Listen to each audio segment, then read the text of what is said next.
Good morning.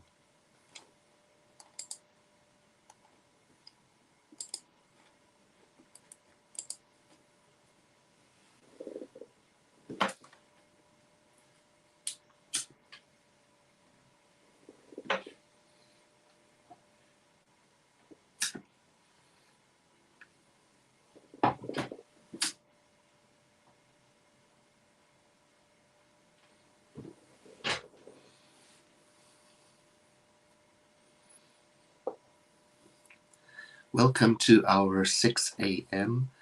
Morning devotional using 365 Science of Mind, a year of daily wisdom from Ernest Holmes, which we are using to travel through the year together. And I welcome you whether you're watching live now, and I see you signing on right now. Hello, good morning. It's wonderful to hear where you're tuning on in from. And But we leave all of the videos up so that you can watch anytime you like. Something new is that we are also broadcasting on Centers for Spiritual Living's YouTube channel. And I put the address for the YouTube channel in the description of today's broadcast. So if you wanted to give that information to a friend or family member who doesn't have a Facebook account, now they can also watch through YouTube. This morning's reading is I Let My Light Shine. And then it has a quote from Ezekiel. I'm not particularly well versed in the entire meaning of the book of Ezekiel. And sometimes I'm hesitant to quote from it because it's culturally and historically so far away from my understanding that I have to think of it as a metaphor about the spiritual journey, mostly.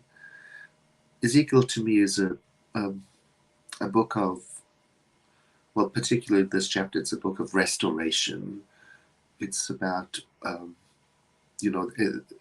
the book is about the people being dispersed through war and occupation and by foreign nations, and then through it a loss of connection to the spiritual truth, to the culture, to the ways of their own religion. And so there is a metaphor in that about what happens to us when we lose our way. And then in it, the voice of Spirit says that when I am proven through you, the people, that's when it's all going to come back together. That's when people will realize. That's when the world will know it, when the light of Spirit shines through you. And then let me read the rest of that particular part. And then I will cleanse you of all of your impurities, and I'll gather you from wherever you've wandered and bring you back. And I'll give you a new heart, and I'll put a new spirit in you.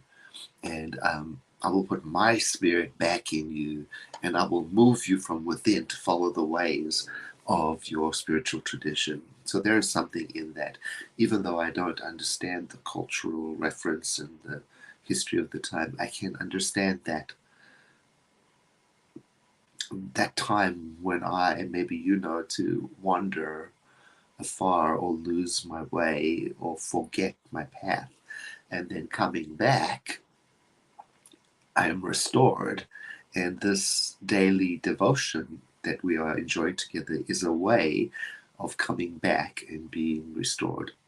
And then the passage talks about what happens when you and I, through a mindful, conscious act, align with that which is the spiritual truth of our being, or the way I like to say it, we duplicate the nature of spirit within our conscious awareness.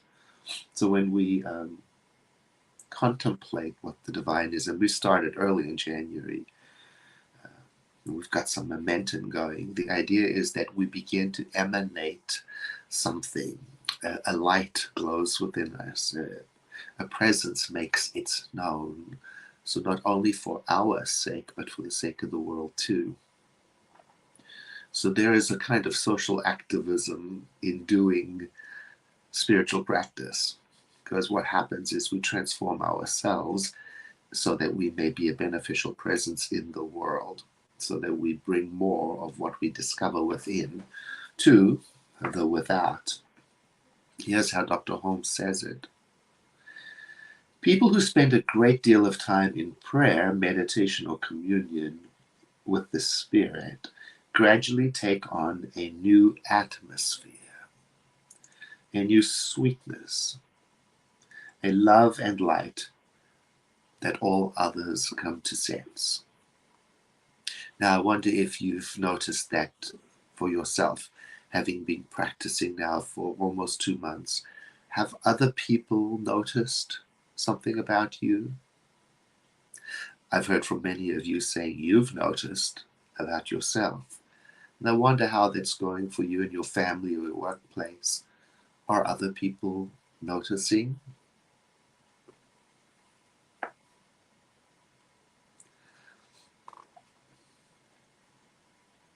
The Bible often refers to a light always shining over the altar in the temple.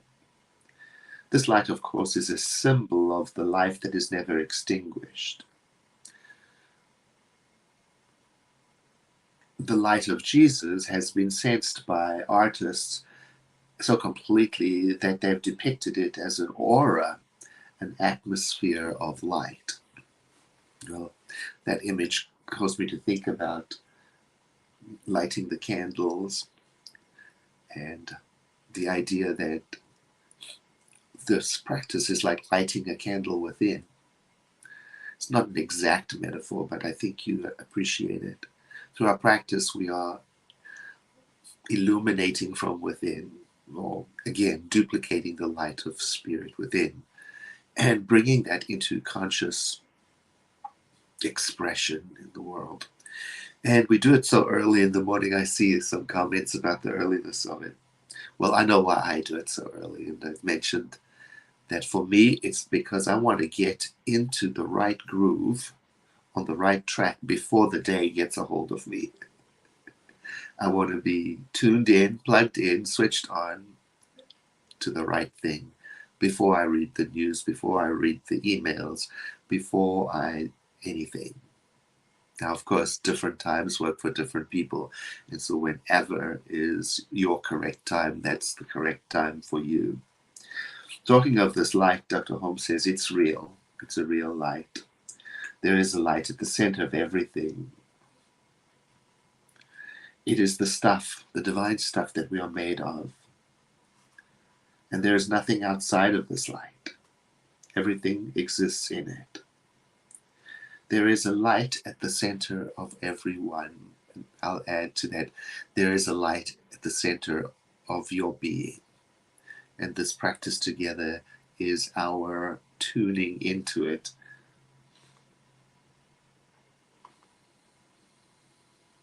Jesus said never to put your light under a bushel, but to let it shine. All right. So then there are some words at the end of the reading that are appropriate to put inside of a spiritual mind treatment. So let's do that together.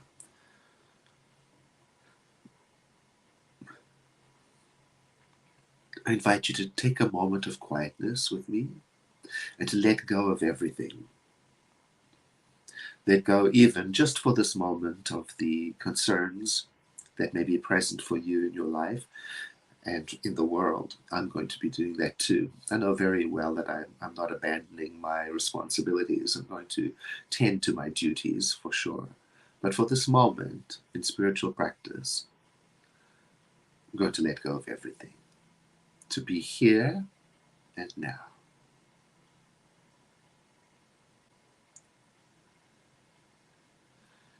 There is a light at the center of all that is. A divine light. A permanent, present, perfect light. This light is God. This light is the light that is at the center of my being, at the center of my mind, It is the warmth of my heart. It illuminates my understanding. It is the process through which I think. It is all that I am. This light is everywhere present permanently all of the time. The light within me blends with, communes with the light that is everywhere. It is one light. And today, through this spiritual mind treatment, I reawaken my conscious awareness to the presence of this light within, at the center of my mind, as if it is seeing through my eyes, feeling through my body, thinking through my mind, and moving through my action. This light brightens the pathway so I know where to walk. This light makes clear my understanding so I know which decisions to make. This light warms my emotions so that I feel beautifully inclined to help the world, to connect with people, to be empathetically connected to all that is, to care.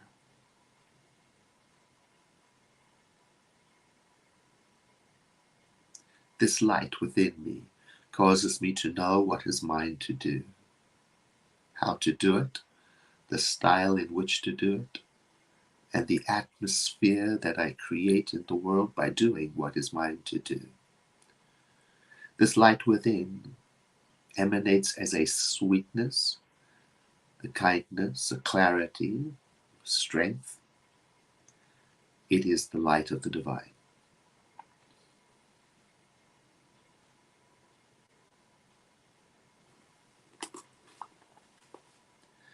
I feel a deep sense of unity with everyone and with everything. I know that all is love, and I know that I'm filled with the goodness of life. Its light flows in and through me, and I give thanks for the radiance of spirit within me. And having given thanks then, I let this time of prayer come to a conclusion so that its atmosphere of connection and wholeness may linger with me throughout the day. I call it good and done, and I trust that according to spiritual law, it is so. And that is why I say, and so it is.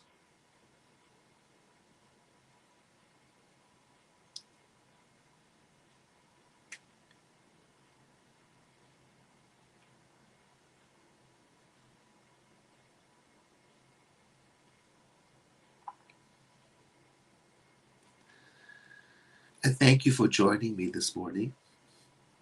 After this broadcast, I'm going to sit for some time, being quiet. I never know how long it's going to be. I'll just trust that it will make itself known to me. Sometimes it's 5 minutes, sometimes it can be an hour. I have no agenda for the sitting. I think of it as a time of watchfulness, observance. And I invite you to do the same. Thank you for letting me know where you're joining from. And I look forward to hearing from you to learn if there has been some shift in your life and if others have noticed the impact of your spiritual practice. Also, thank you in advance for sharing this broadcast so that others may know of our practice. Have a blessed day.